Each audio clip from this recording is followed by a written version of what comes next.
Hello student, हमने इससे पहले वाले वीडियो में आपको हम साधारण नाम और IUPAC नाम के बारे में बताए थे। उसमें कुछ कुछ अंतर दिए थे। अब हम इस वीडियो में कुछ प्रमुख अंतर देंगे और आगे जो IUPAC में जो पॉइंट आएगा, मतलब IUPAC को हम पढ़ेंगे, साधारण नाम को हम ज़्यादा नहीं पढ़ेंगे। तो IUPAC को हम पढ़ेंगे तो उसके बारे में हम इसी वीडियो में आगे और बताएंगे। तो क्या है प्रमुख अंतर, यहाँ देखिए करा IUPAC नाम और साधारण नाम,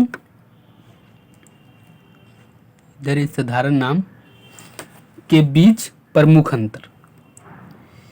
IUPAC नाम और साधारण नाम के बीच प्रमुख अंतर हम ये सब इसलिए बता रहे हैं क्योंकि आपको आगे का जो 12th का केमिस्ट्री पढ़ेंगे, रसायन पढ़ेंगे, जो पूछा जाएगा बोर्ड लेवल पे, आगे और आप किसी कंपटीशन की भी तैयारी करेंगे तो उसमें भी केमिस्ट्री पूछा जाता है।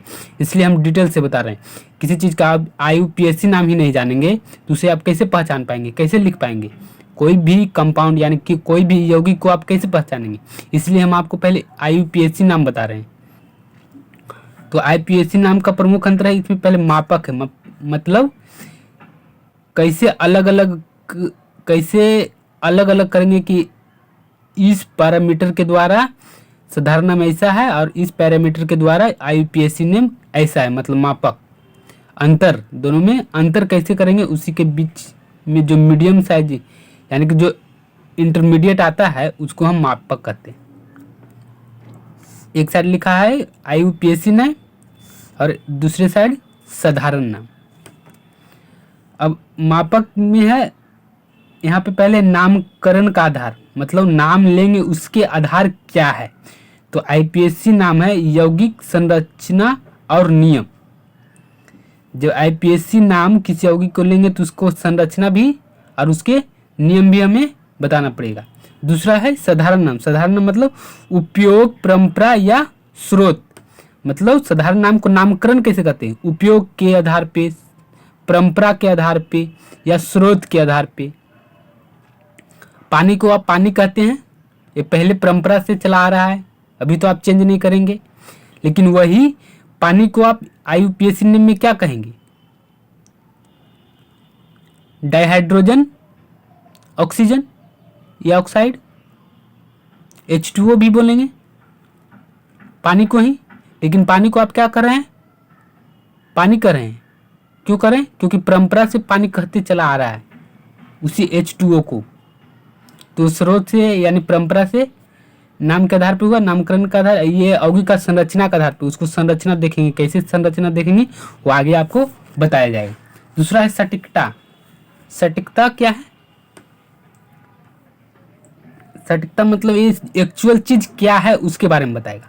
तो सटीकता में है हमेशा सटीक और एक जैसा होता है, लेकिन ये कभी कभी अस्पष्ट हो सकता है। मतलब समझे, कोई मान लिया आलू है, आलू में कार्बोहाइड्रेट पाया जाता है, लेकिन आलू को आप जो बिहार में कर रहे हैं वही आलू को महाराष्ट्र में अलग चीज कहता है। मतलब अलग अलग चीज हो रहा है, तो अस्पष्ट तो नहीं हो रहा है, अस्पष्ट हो रहा है। यहाँ आप आलू कर रहे हैं, वहाँ कुछ और कर रहा है, तो आप नामकरण कैसे देंगे? दूसरा है वैज्ञानिक स्वीकृति। वैज्ञानिकों और अंतर्राष्ट्रीय स्तर पर मान्य है। मतलब IUPAC नाम के आधार पे वैज्ञानिक समझ सकता है कि हाँ ये चीज, ये कंपाउंड का नाम यही है, लेकिन संरचना के नाम पे क्या होगा, उसको क्षेत्रीय या सांस्कृतिक हो सकता है। पानी सिर्फ बिहार या भारत के लोग जान सकते हैं, लेकिन वाटर कहेंगे तो इंटरनेशनली जानेगा। उसी H2O कहेंगे तो वैज्ञानिक लोग वगैरह भी जानेंगे। तो IUPAC नेम में पानी H2O हो गया, लेकिन क्षेत्रीय आधार पे पानी क्या? पानी हो गया। इसको देखने का कोशिश कीजिएगा। यह स्केच थोड़ा डीम है, मतलब दिखाई अच्छा नहीं देता है। यहाँ लिखा हुआ है उदाहरण।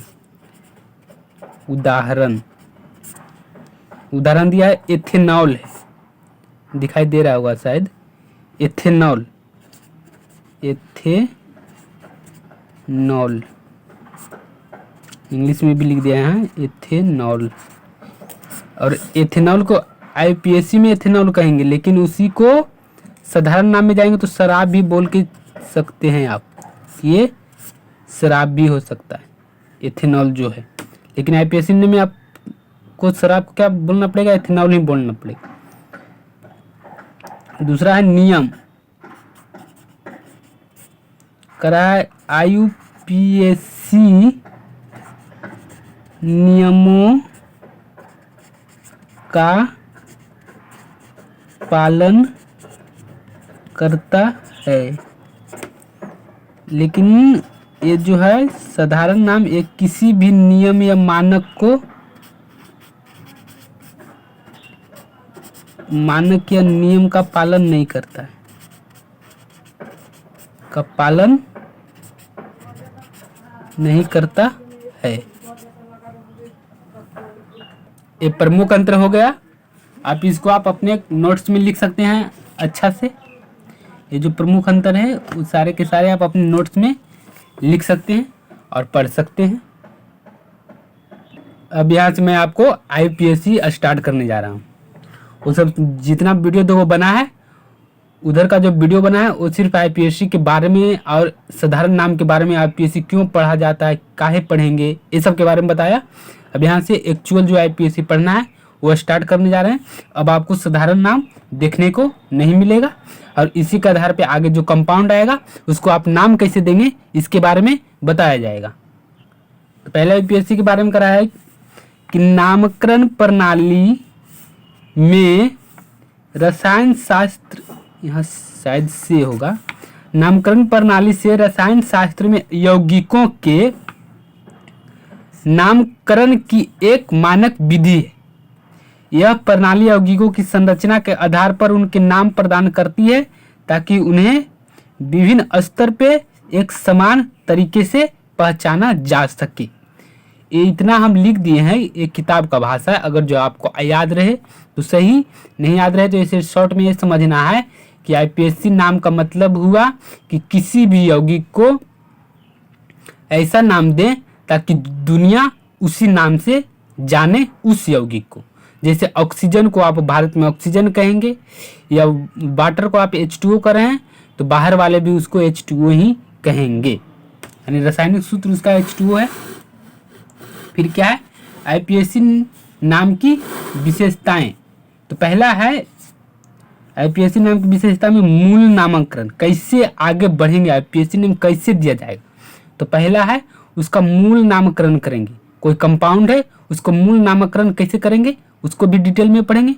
दूसरा पॉइंट है इस श्रृंखला के अनुसार प्राथमिक नाम तय किया जाता है, जैसे मीथेन, एथेन, प्रोपेन आदि। मतलब अगर जो मूल नामकरण आप करेंगे, इसी में दो पॉइंट है, एक पॉइंट ए है एक पॉइंट ए है। तो इस श्रृंखला से मतलब वो कंपाउंड जो रहेगा आगे बताएंगे, वो श्रृंखला में बना हुआ रहेगा तो उसमें कितना कार्बन है उसके आधार पे आपको मीथेन, एथेन, प्रोपेन आदि की जानकारी मिलेगा कार्बन से। तो पहला हो गया मूल नामकरण और दूसरा हो गया साइड चेन और शाखाओं का नामकरण। अब साइड चेन और शाखाओं का नामकरण क्या है, ये भी जब आप कंपाउंड को नाम लिखेंगे तो उसमें आपको साइड चेन हम बताएंगे या शाखा भी बताएंगे, उसी अनुसार पे उस कंपाउंड को आप नाम लिख पाएंगे। ये पहला पॉइंट यानी कि साइड चेन और शाखाओं का नामकरण है, दूसरा पॉइंट वाले है। तो इसी में एक और पॉइंट है कि मुख्य श्रृंखला से जुड़े साइड ग्रुप्स का नाम जोड़ते हैं, जैसे मिथाइल, CH3 जो होगा उसको क्या बोलेंगे, मिथाइल बोलेंगे। इथाइल, C2H5 जो होगा उसको क्या बोलेंगे, इथाइल बोलेंगे। अब ये मिथाइल इथाइल कैसे बोलते हैं इसके बारे में भी हम आपको बताएंगे। यहाँ पे है तीसरा पॉइंट है उपसर्ग और प्रत्यय। उपसर्ग मतलब समझते हैं और प्रत्यय मतलब भी आप समझते हैं। प्रत्यय मतलब होता है आगे जो लगे, उपसर्ग मतलब जो होता है पीछे जो लगे। एक ग्रामर में बताया जाता है उपसर्ग और प्रत्यय। तो जब आपको कंपाउंड बताएंगे तो वहाँ पे उपसर्ग और प्रत्यय के बारे में हम बताएंगे। यहाँ पे इसके बारे में हम डिटेल लिख दिया है, वहाँ पे हम शॉर्ट में बता के चला जाएंगे। डिटेल लिखा हुआ रहेगा आपके कॉपी में तो आप समझेंगे। तो लिखेंगे उपसर्ग और प्रत्यय कार्यात्मक समूह और बंधों के आधार पर जोड़े जाते हैं। कार्यात्मक समूह और बंधों के आधार पर जुड़े जाते हैं। ये कैसे, मतलब क्या होगा, इसके बारे में हम आपको क्रियात्मक समूह और बांधव ये सब आगे बताएंगे जब आपको नाम बताया जाएगा तब। अब यहाँ पे कुछ है 1 से 20 कार्बन परमाणु तक के मूल नाम मतलब आगे जो लिखाएगा नाम ना, उसी के बारे में। तो 1 से 20 कार्बन परमाणु अगर जो किसी भी कंपाउंड में कार्बन परमाणु 1 है तो उसको कहेंगे मेथ। जैसे बहुत बड़ा कंपाउंड है, कुछ अलग है, उसमें एक ही कार्बन आपको मिला, जैसे CH3 है। CH3 को क्या बोलते हैं, मिथाइल बोलते हैं, मिथाइल। ये कैसे हुआ इसको बाद में बताएंगे। तो मिथ लगा ना, देखिए यहाँ मिथ है, यहाँ भी मिथ लगा और आइल लगा, मतलब CH3 जो 3 बॉन्ड लगा, इसके बारे में बता रहा है।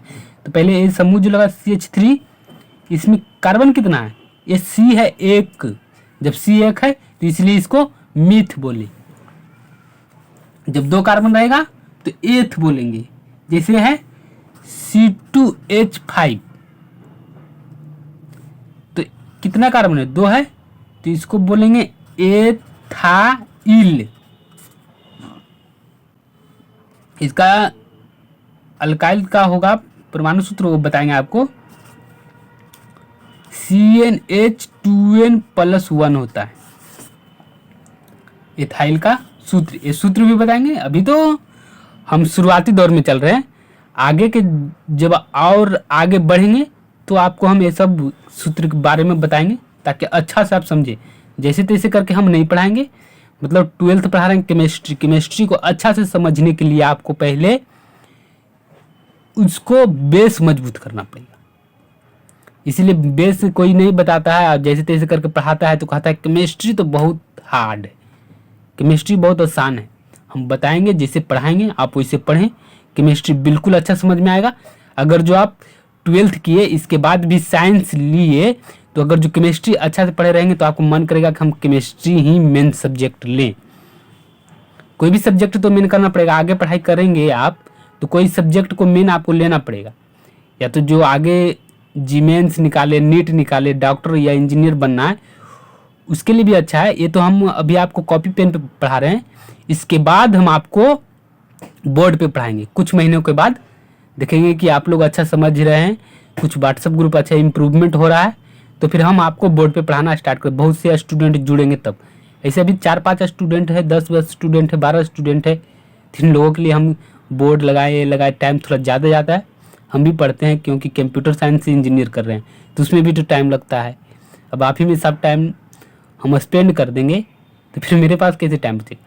अगर जो आपके नंबर ऑफ स्टूडेंट ज़्यादा रहेगा तो हमें मोटिवेशन मिलेगा, तो हम टाइम निकालने की कोशिश करेंगे। इसके बाद हम बोर्ड पे पढ़ाएंगे। पहले तो हम हिंदी मीडियम वाले को सारे जो रहेगा कॉन्सेप्ट वो हम कॉपी पे ही बता रहे हैं।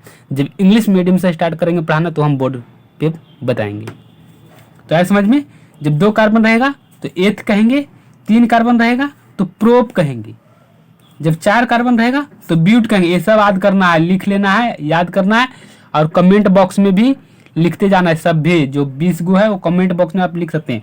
1 रहेगा 1 और ऐसे लगा के लिखेंगे आप इंग्लिश में मेथ, बस इतना ही। 2 है और ऐसे लगा के लिखेंगे एथ। कमेंट बॉक्स में लिखा होना चाहिए, हम देखेंगे कौन कितना लिखते हैं। अगर जो 5 कार्बन रहेगा तो पेंट कहेंगे, यहाँ पेंट हिंदी में भी लिख दिया। अगर जो 6 कार्बन रहेगा तो हेक्स कहेंगे, यहाँ हेक्स लिख दिया है। 7 कार्बन है तो यहाँ हेप्ट कहेंगे, यहाँ हेप्ट भी लिख दिया है। 8 कार्बन रहेगा तो ऑक्ट कहेंगे, ऑक्ट भी लिख दिया है। 9 कार्बन रहेगा, सॉरी दिखाई नहीं दे रहा आपको,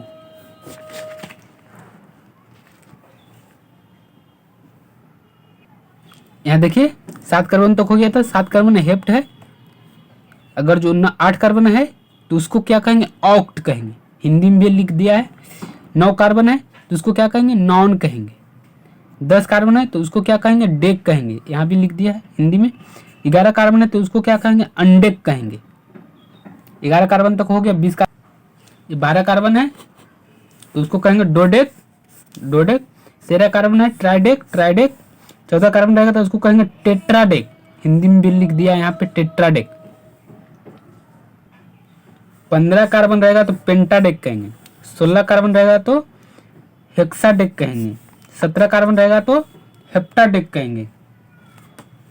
18 कार्बन रहेगा तो ऑक्टाडेक कहेंगे, 19 कार्बन रहेगा तो नॉनडेक कहेंगे, 20 कार्बन रहेगा तो आइकॉस कहेंगे, आइकॉस। यहाँ पे दिखाई दे रहा होगा आपको। ये सारे के सारे जितना है वो आप अपने कॉपी में नोट्स में उतारेंगे और इसको रोज सुबह सुबह सिर्फ देखेंगे तो आपको याद हो जाएगा। और मोबाइल फ़ोन को ज़्यादा यूज नहीं करना है, सुबह उठना है और सिर्फ इसी को देखना है, जो नोट्स वगैरह है उसको आप देखते रहें तो अच्छा रहे।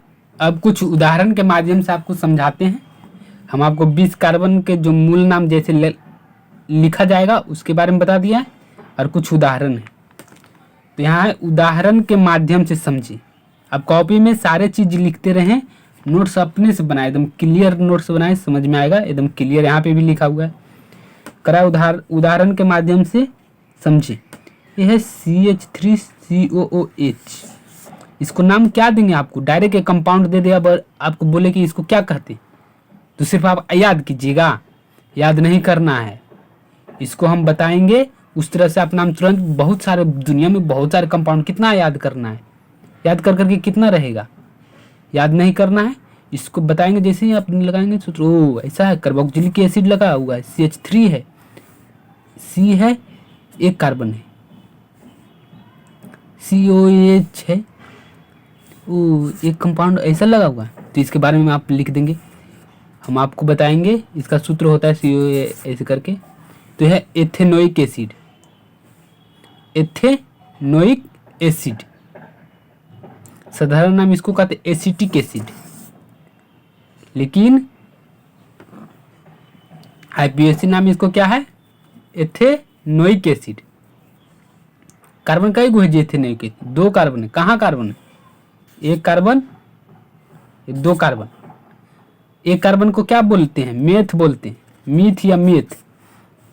2 कार्बन के एथ, तो कई कार्बन यहाँ देखिए, एक गो सी, 2 गो सी, 2 गो सी है तो एच तो जरूर रहेगा, और COH वगैरह OH जो लगा हुआ है, इसलिए इसको एथेनोइक एसिड कहेंगे। इसको नाम कैसे कहेंगे ये आपको हम इसके बाद में बताएंगे। इसके बाद कुछ एग्जाम्पल में H2O, आईपीएसी नाम इसका क्या कहेगा? Dihydrogen monoxide. आईपीएसी नेम होगा डाइहाइड्रोजन मोनोऑक्साइड। H2O के आईपीएसी नेम क्या है? Dihydrogen monoxide. कैसे हुआ इसको जब हम आगे आप बताएंगे तो आपको समझ में, लेकिन इसी को साधारण नाम में क्या लिखेंगे? पानी या वाटर। H2O को साधारण नाम क्या कहते हैं? वाटर। आईपीएसी नेम क्या कहते हैं? Dihydrogen monoxide. इसके बाद है NaCl, आईपीएसी नेम क्या कहते हैं? Sodium chloride. NaCl है, आईपीएसी नेम सोडियम क्लोराइड, लेकिन साधारण नाम नमक, IUPAC name sodium chloride. NaCl कैसे होगा इसको भी बताएंगे, तो आपको समझ में आ जाएगा कि NaCl को सोडियम क्लोराइड क्यों कहें, कैसे कहें। सिर्फ नाम याद नहीं कर लेना है कि NaCl है सोडियम क्लोराइड, इसको नाम कैसे पढ़ा इसके बारे में डिटेल्स बताएंगे। इसलिए हम आपको नामकरण पढ़ा रहे हैं एकदम डिटेल्स से। आप अगर जो सारे के सारे वीडियो देखेंगे, एक एक वीडियो करके देखेंगे, तो आपको नामकरण अच्छा से समझ में आ जाएगा। Thank you for watching. इस वीडियो को आप अपने दोस्तों के पास शेयर करें और उसे सब्सक्राइब कराएं और उससे भी पढ़ने के लिए कहें। Thank you.